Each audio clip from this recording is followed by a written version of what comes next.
কলেজে বকাঝকা করার কারণে ইউটিউব থেকে শিখে শিক্ষিকার চেয়ারে বোমা রেখে বিস্ফোরণ ঘটিয়েছে একদল শিক্ষার্থী। এই ঘটনায় অভিযুক্তদের এক সপ্তাহের জন্য কলেজ থেকে সাময়িক বরখাস্ত করা হয়েছে।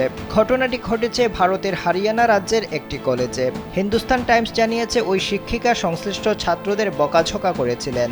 এতে ছাত্ররা ক্ষিপ্ত হয়। এরপর ছাত্ররা ঠিক করে তারা এর বদলা নেবে, এজন্য ভয়ঙ্কর কিছু করতে হবে। এরপর ইউটিউব দেখে একটি বোমা তৈরি করে তারা। বাজির মতো দেখতে এই বোমা তৈরি করার পর রিমোট কন্ট্রোলের মাধ্যমে তাতে বিস্ফোরণ ঘটানো যায়।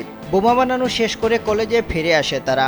এরপর অভিযুক্তদের মধ্যে একজন শিক্ষিকার চেয়ারের নিচে এই বোমা লাগিয়ে দেয়, আর অন্য একজন রিমোট কন্ট্রোলের মাধ্যমে এই বোমার বিস্ফোরণ ঘটায়। স্যান্ডেলিনা সো, রূপচর্চায় আভিজাত্য।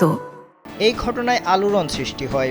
ভয়ঙ্কর এই ঘটনা সামনে আসতেই স্কুল কর্তৃপক্ষের পাশাপাশি হরিয়ানা শিক্ষা দপ্তর কড়া পদক্ষেপ নেওয়ার সিদ্ধান্ত নিয়েছে।